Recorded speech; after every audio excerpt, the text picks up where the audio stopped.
Hello friends, welcome back to your YouTube channel Abhi pharmacy. So friend, आज की इस video में हम लोग बात करने वाले हैं सेल्फ एक्सप्लोरेशन के बारे में कि सेल्फ एक्सप्लोरेशन क्या होता है, उसके क्या कंटेंट हैं, दैन उसके क्या क्या प्रोसेस हैं। ये टॉपिक काफ़ी इंपॉर्टेंट होता है, इससे हर साल क्वेश्चन पूछे जाते हैं ह्यूमन वैल्यूज़ में। तो इस टॉपिक को समझना बहुत ही ज़रूरी है। तो चलिए इस वीडियो को आज स्टार्ट करते हैं। तो फर्स्ट हम लोग देख लेते हैं कि सेल्फ एक्सप्लोरेशन क्या होता है। तो self exploration is the process of investigating within our self and finding out what is right and valuable to us. Self expression क्या होता है, जिसके थ्रू हम लोग खुद के अंदर क्या है उसको हम लोग चेक कर पाते हैं कि हमारे लिए क्या वैल्यूएबल है, क्या सही है, क्या गलत है। तो इस प्रोसेस को हम लोग सेल्फ एक्सप्लोरेशन बोलते हैं। It is a process of identifying our innateness and moving towards self organisation and self expression. इसके थ्रू हम लोग अपने अंदर की नेटनेस को आइडेंटिफाई करते हैं और फिर हम लोग सेल्फ ऑर्गेनाइजेशन और सेल्फ एक्सप्रेशन की तरफ फॉरवर्ड हो जाते हैं। अगर सेल्फ एक्सप्रेशन के पर्पस की बात करें कि सेल्फ एक्सप्रेशन का पर्पस क्या है, तो it is a process of dialogue between what you are and what you really want to be. Through dialogue with self one can understand the actual present situation of self as well as surrounding. तो इसका purpose यही है कि हम क्या हैं और हम क्या चाहते हैं एक्चुअली में। तो ये हम लोग सेल्फ एक्सप्रेशन के थ्रू ही पता कर सकते हैं कि हमारी प्रेजेंट सिचुएशन क्या है और हमारे आसपास क्या हो रहा है। ये हम लोग सेल्फ एक्सप्रेशन के थ्रू पता कर सकते हैं।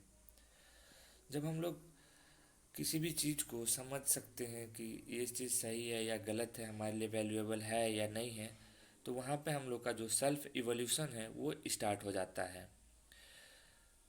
उसके बाद इससे क्या होता है, हमारे और हमारे सोसाइटी के बीच में जो एक एग्जिस्टेंस है वो बना रहता है, हारमोनी बनी रहती है। अगर हम लोग सेल्फ एक्सप्लोरेशन के कंटेंट की बात करें तो मेनली इसमें दो चीज़ें आती हैं, माई डिज़ायर या जिसको हम लोग एस्पायरेशन बोलते हैं, एम बोल सकते हो आप। और सेकंड है माई प्रोग्राम, मतलब हमारी डिज़ायर क्या है, हम क्या अचीव करना चाहते हैं। और सेकंड, हम लोग किस प्रोसेस के थ्रू अपनी डिज़ायर को या एस्पायरेशन को अचीव कर सकते हैं। ये इसके दो कंटेंट हैं। उसके बाद प्रोसेस ऑफ सेल्फ एक्सप्रेशन की बात करें तो whatever is stated is a proposal. कोई भी हमें एक प्रपोजल मिलता है तो हम लोग उसको ऐसे ही एज्यूम ना कर लें, उसको हम लोग आइडेंटिफाई करें या वैलिडेट करें कि वो सही है या गलत है। On the basis of our अपने एक्सपीरियंस के बेसिस पे उसको हम लोग वेरीफाई करें। उसको बस एज अ ब्लाइंड बिलीफ की तरह हम लोग एक्सेप्ट ना कर लें, ठीक है। उसके बाद एक फ्लो डायग्राम है। ये फ्लो डायग्राम बहुत ही इंपॉर्टेंट है सेल्फ एक्सप्रेशन के लिए। तो आप फ्लो डायग्राम में देख सकते हो कि जैसे प्रपोजल है तो इसको हम लोग मेनली दो तरीके से आइडेंटिफाई करेंगे। Verify on the basis of natural acceptance and then experiential validation के बेसिस पे हम लोग ये प्रपोजल को आइडेंटिफाई करेंगे।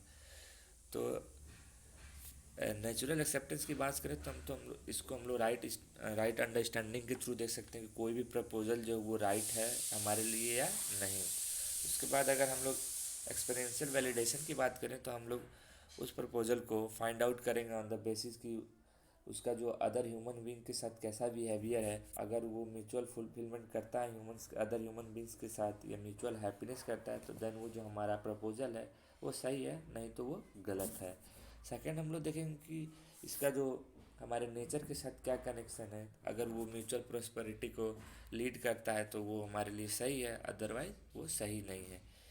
राइट अंडरस्टैंडिंग से क्या होता है, हमें एश्योरेंस मिलता है, सेटिस्फैक्शन मिलता है, देन यूनिवर्सलिटीज मिलती है।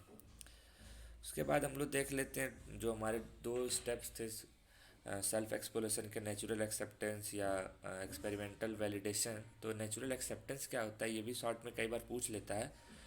तो नेचुरल एक्सेप्टेंस मतलब हम लोग के अंदर फर्स्ट हमें क्या ज़रूरत है, हमारे अंदर जो ईगो है उसको हमें कम करने की ज़रूरत है और जो भी सही चीज़ें हैं उसको हम लोग को नेचुरली एक्सेप्ट करने की ज़रूरत है। जब हम लोग ये चीज़ करेंगे तो हम लोग पाएंगे कि हम लोग खुद को अपग्रेड कर ले रहे हैं।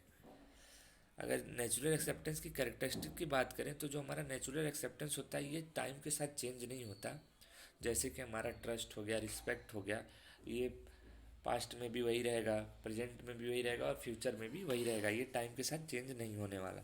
एंड सेकेंड पॉइंट है कि ये does not depend on place, ये प्लेस के बेसिस पे भी चेंज नहीं होता। आप यहाँ हो या किसी और प्लेस पे हो तो भी आपका जो नेचुरल एक्सेप्टेंस है वो वही रहेगा। थर्ड बात करें, it does not depend on our past condition. ये हमारे पास्ट पे डिपेंड नहीं करता था कि हमारा पास्ट कैसा था, हम पास्ट में कैसे थे।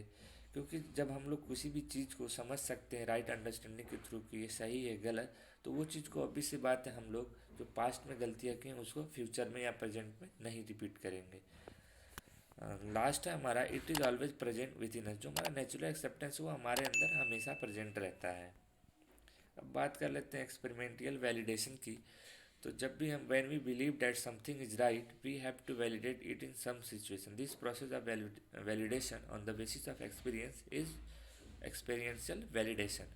कोई भी चीज़ हम लोग जब बिलीव करते हैं कि ये सही है या गलत, तो उसे हम लोग को ज़रूरत होती है वैलिडेट करने की किसी सिचुएशन में। इस प्रोसेस ऑफ वैलिडेशन को हम लोग बोलते हैं एक्सपीरियंशियल वैलिडेशन, जो कि हम लोग अपने एक्सपीरियंस के बेसिस पे वैलिडेट करते हैं। जनरली क्या होता है कि जो भी हमारे बिलीव्स हैं या एंजप्शन है उसको हम लोग विदाउट एक्सपेरिमेंटली या अपने एक्सपीरियंस के बेसिस पे जाने बिना ही उसको प्रोटेक्ट करने की सोचते हैं। जैसे हम लोग अगर बात करें कि हमारा जो बिलीफ है या एंजप्शन है उसके और नेचुरल एक्सेप्टेंस के बीच में कन्फ्लिक्ट हो जाता है, तो हम लोग ज़्यादा क्या कोशिश करते हैं जो हमारा एग्जप्शन है या बिलीफ है उसको हम लोग सही प्रूफ करें। तो इससे क्या होता है हमारे अंदर अनहैप्पीनेस आती है, डिसहारमनी आती है, जिससे हम हमारा जो चारों लेवल्स हैं वो डिस्टर्ब हो जाते हैं। तो ये था सेल्फ एक्सप्रेशन के बारे में। तो काफ़ी इंपॉर्टेंट क्वेश्चन है ये, हर साल इससे क्वेश्चन पूछा जाता है 10 मार्क्स में। तो आप इसको अच्छे से पढ़ लेना है कि सेल्फ एक्सप्रेशन क्या होता है, और ये फ्लो डायग्राम को भी अच्छे से देख लेना है, क्योंकि फ्लो डायग्राम में आप बनाओगे तो आपको काफ़ी अच्छे मार्क्स मिलते हैं। तो आई होप आपको वीडियो अच्छा लगा था। वीडियो को लाइक करना, और चैनल पर फर्स्ट टाइम आया हो तो चैनल को सब्सक्राइब कर लेना, क्योंकि मैं ऐसे वीडियो लाता रहता हूँ। मिलते हैं नेक्स्ट वीडियो में।